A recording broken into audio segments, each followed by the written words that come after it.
अस्सलामुअलैकुम नाज़रीन, एक नई वीडियो के साथ मैं हुआ का मेज़बान रज़ा अब्बास। ईरान के अलावा कौन सा ऐसा मुल्क है जो इसराइल के ऊपर मिसाइल दाग रहा है, और इसके साथ साथ अफ़गान महाजरीन कैसे जासूस बन गए हैं और किसके लिए काम कर रहे हैं, और पाकिस्तान क्यों अलर्ट हो गया है। ये दोनों बड़ी अहम खबरें हैं जो कि आज के इस व्लॉग में मैंने आपके सामने रखनी है। मगर उससे पहले आपसे दरख्वास्त के वीडियो को लाइक और चैनल को सब्सक्राइब ज़रूर कीजिएगा।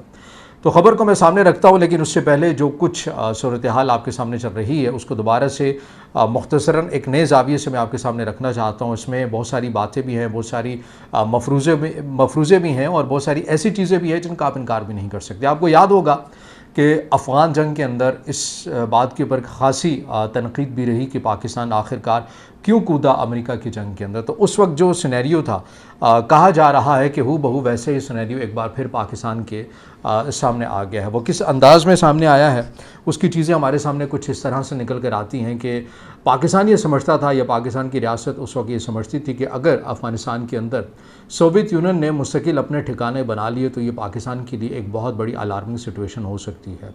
इसलिए पाकिस्तान ने सोवियत यूनियन को यहाँ पर टिकने नहीं दिया, और फिर उस वक्त अमेरिका का साथ दिया और सोवियत यूनियन को यहाँ से निकाला गया, अफ़गानिस्तान से निकाला गया।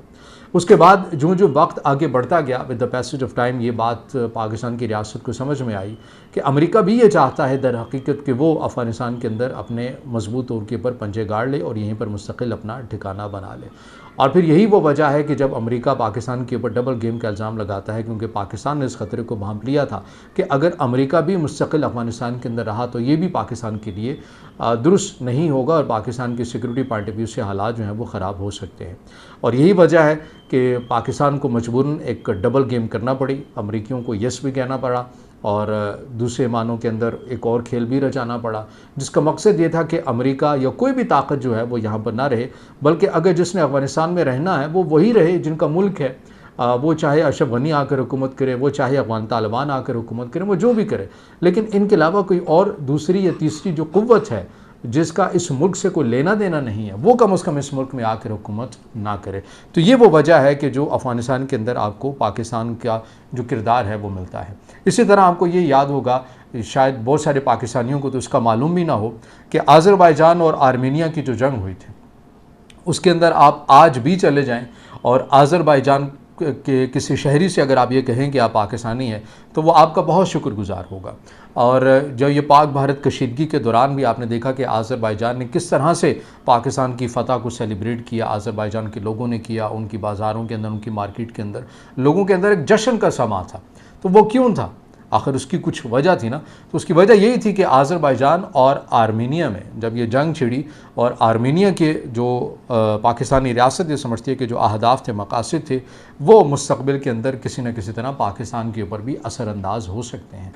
इसीलिए पाकिस्तान ने बड़े खामोशी के साथ वहाँ भी अपना किरदार अदा किया। गो कि ये वो ख़बरें हैं, इनका रियासत पाकिस्तान तो उस तरह से एडमिट नहीं करती, तस्दीक तो नहीं करती, लेकिन मैं ये वो बात कर रहा हूँ जो इंटरनेशनल मीडिया के अंदर कोड हुआ। लेकिन जब पाकिस्तानी स्टेट से पूछा गया तो पाकिस्तान ने इन तमाम ख़बरों को रद्द किया, इनकार किया है कि इन ख़बरों के अंदर कोई सदाकत नहीं है। लेकिन अगर आप ये देखते हैं कि आज़रबाईजान के लोग किस तरह से पाकिस्तान के साथ स्टैंड करते हैं तो आपको ये सिचुएशन समझने में आसानी हो जाती है। तो ये खामोश किरदार रहता है रियासतों का आपस में, कोई भी रियासत अगर समझती है। अब ये बिल्कुल सेम कंडीशन बन चुकी है ईरान के अंदर भी। ईरान के अंदर मंसूबा क्या है? मंसूबा देखिए, समझिएगा तो फिर उसके बाद मामला बड़ा आसान हो जाता है। मंसूबा ये है कि ऐसा नहीं है कि हम ईरान को लेकर जो मंसूबा बनाया गया है वो ऐसा मंसूबा हो कि हमने इसको अफ़गानिस्तान की सूरत हाल का कर देना है या हमने इसको लिबिया बना देना। नहीं, ईरान का ऐसा नक्शा भी नहीं है और ना ही ईरान में ऐसा करना मुमकिन हो सकेगा, क्योंकि उसकी तस्वीराती जो डेप्थ है वो बहुत ज़्यादा, तो बहुत मुश्किल होगा। तो फिर मंसूबा क्या है? मंसूबा ये है कि ज़्यादा से ज़्यादा हमने जो मेनली हमारा जो हदफ है वो ये करना है, जोहरी तनसीबात के भी अलावा, जोहरी तनसीबात भी उस तरह से हदफ नहीं है, ये याद रखिएगा। क्योंकि आपको ये याद रखना चाहिए कि रज़ा शाह पहलवी जो अमेरिका के, जो इसराइल के इंतहाई क्लोज था, और ये कहा जाता था कि तेहरान जो था ये अमेरिकी बेसिस का और अमेरिकी फ़ौज का अड्डा हुआ करता था रज़ा शाह पहलवी के ज़माने में। तो मामला कहाँ से बिगड़ा? मामला यहाँ से बिगड़ा जो रज़ा शाह पहलवी गया, उसकी हुकूमत का तख्ता उल्टा, अमेरिका के साथ ताल्लुकात ख़राब हुए, अमेरिका को यहाँ से निकलना पड़ा, इस मुल्क को छोड़ना पड़ा, यहाँ के वसाइल को छोड़ना पड़ा। तो मामला अब ये है कि एक ऐसी हुकूमत लाकर यहाँ पर इंस्टॉल कर दी जाए जो हमारे इशारों के ऊपर चले। अब ऐसी हुकूमत का लाने का मतलब क्या है? आपको ये मालूम होना चाहिए। और ऐसी हुकूमत अगर आ जाती है तो वो पाकिस्तान के लिए किस तरह से थ्रेट होगी। पाकिस्तान के लिए इस तरह से थ्रेट हो सकती है कि देखिए, अगर ऐसी हुकूमत आ जाती है जो यस मैन वाला किरदार अदा करे, जैसे सीरिया के अंदर अभी हमने अल-जुलानी अल-शुरा की जो हुकूमत है वो हमने देखी, वो एक यस मैन है, वो अमेरिका के लिए मसला नहीं है, इसलिए पाबंदियाँ हटा दी गई, वो इसराइल के लिए भी मसला नहीं है। अब ईरान के अंदर भी अगर कोई ऐसी हुकूमत आ जाती है जो एक यस मैन का किरदार अदा करे अमेरिका के लिए, इसराइल के लिए, मगरबी ताकतों के लिए, और एक ऐसे ख़त्े में जहाँ पर पाकिस्तान वाक़ है और उसके साथ एक भारत ऑलरेडी एक ऐसा मुल्क है जो कि दीगर ब्लॉक के साथ बड़ा क्लोज़ है, और बिलखुसूस इसराइल के साथ उसके एक बड़े अहम और तस्वीराती तौर के ऊपर एग्रीमेंट्स भी मौजूद हैं। अगर ईरान में बैठी हुई हुकूमत भी कोई ऐसी आ जाती है जो उसी डायरेक्शन के ऊपर चलती है जिस डायरेक्शन के ऊपर इंडिया है और इसराइल है, और ये तमाम चीज़ें अगर आपस में मिल जाती हैं, तो आप ख़ुद सोचिए कि पाकिस्तान के लिए किस हद तक थ्रेट हो सकती है। इसीलिए बार बार पाकिस्तान के अंदर से भी जो उन तमाम सिचुएशन को समझते हैं वो ये कहते हैं कि अगला नंबर पाकिस्तान का। तो वो किस वजह से कहते हैं, वो इस वजह से कहते हैं कि वहाँ, और यही वो वजह है कि पाकिस्तान के बारे में ये राय बड़ी मुसम्मम है और ये कहा जा रहा है, बल्कि मैं नहीं कह रहा, मैं यहाँ पर कोट भी कर देता हूँ। बरतानिया की MI6 के एक रिटायर ऑफिसर आप कह लें, वो आजकल तजियाकार भी हैं, तजिया भी देते हैं, एलिस्टर क्रूक उनका नाम है। उनकी स्टेटमेंट में पढ़ रहा था एक टीवी के अंदर, वो कह रहे थे कि ये मुमकिन नहीं था कि जिस हद तक इसराइल ने ईरान को नुकसान दिया, उनके दिफाई निज़ाम को नुकसान दिया, ये ईरान अकेला तनहा कर ही नहीं सकता था। तो ब्रिटिश गवर्नमेंट और ब्रिटिश इंटेलिजेंस ये समझती है कि कहीं ना कहीं पाकिस्तान ने खामोश किरदार अदा किया है ईरान को दोबारा खड़ा करने में। तो इससे आपको ये मालूम होता है कि पाकिस्तान कभी भी ईरान के इस मौजूदा नज़्म को या इस मौजूदा हुकूमत को वो नहीं चाहेगा कि वो ख़त्म हो। मतलब मैं अगर ये बात कर रहा हूँ हुकूमत के ख़ात्मे की, तो उससे मुराद आप ये मत लीजिएगा कि वो सदर पेज़ेश्कियान को तब्दील करना चाहते हैं, वो जो एक इलेक्शन या वोट के ज़रिए हुकूमत आई है वो उसको चेंज करना चाहते हैं। नहीं, वो जो ईरान की स्टेट का एक मैकेनिज़्म है जिसे वो विलायत फ़क़ीह का नाम देते हैं, दर हकीकत वो उसको तब्दील करना चाहते हैं। तो पाकिस्तान नहीं मुतहमिल हो सकता कि वो स्ट्रक्चर तब्दील हो, क्योंकि वो जिस हद तक भी मौजूद है, कम अज़ कम वो पाकिस्तान के लिए थ्रेट नहीं है। और अब ज़ाहिर है, मैं हमेशा बार बार ये कहता हूँ, जब से ये कशीदगी हुई है दोनों ममालिक के माबैन, ईरान को बहुत कुछ सीखना है अपनी खारजा पॉलिसी के अंदर। बिलखसूस भारत से मुतल्लिक जो नरम गोशा है उससे मुतल्लिक तो ज़्यादा सोचना है ईरान को कि किस तरह से अब तो सारी चीज़ें भी आया होगी। अब ये खबरें जियो न्यूज़ के अंदर चल रही हैं पाकिस्तान के मेन मीडिया में कि तेहरान के अंदर से ईरानी वज़ारत खारजा की जानिब से हुक्म दिया गया है कि जितने भी भारतीय शहरी हैं उन्हें मुल्क छोड़ने का हुक्म दे दिया गया। अगर ऐसा है और इस खबर में वाकई सदाकत है तो बड़ी खुश आइन बात है कि ईरान अब कुछ अपनी गलतियों से सीख भी रहा है। अब आ जाते हैं इस खबर के ऊपर कि ईरान के अलावा कौन सा ऐसा मुल्क है जो इसराइल के ऊपर मिसाइल दाग रहा है। तो उसका जवाब है इसराइल। अब आप हैरान होंगे कि इसराइल कैसे अपने मुल्क के ऊपर मिसाइल दाग रहा है। तो आपने बहुत सारे ऐसे विजुअल, बहुत सारी ऐसी वीडियोस देखी हैं कि जब ईरान की जानिब से मिसाइल बरसाए जाते हैं तो इसराइल का जो दिफाई निज़ाम है उन्हें नहीं रोक पाता। इसके अलावा कि उनके वहाँ दिफाई निज़ाम से, आयरन डोम से, एरो 3 से, एरो 2 से, डेविड स्लिंग से मिसाइल तो दागे जाते हैं। जब वो मिसाइल ईरानी मिसाइल को नहीं रोक पाते तो वो कहाँ जाते हैं? ऐसा तो नहीं है कि वो हवा में ही ख़त्म हो जाते हैं, वो दोबारा ज़मीन में ही आके ब्लास्ट होते हैं।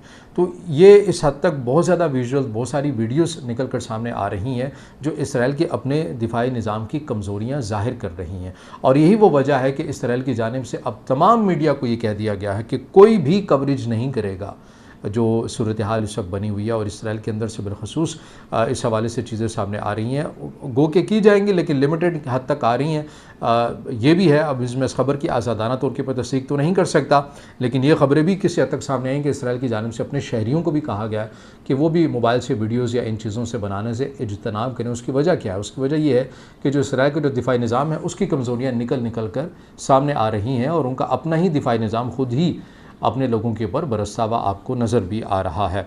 अब आखिरी खबर के ऊपर बात कर लेते हैं। अफ़गान पनाह गुज़ीन महाजरीन, आपको मालूम है कि बहुत बड़ी तादाद के अंदर अफ़गान महाजरीन या फिर पनाह गुज़ीन पाकिस्तान के अंदर रहते हैं और फिर ईरान के अंदर रहते हैं।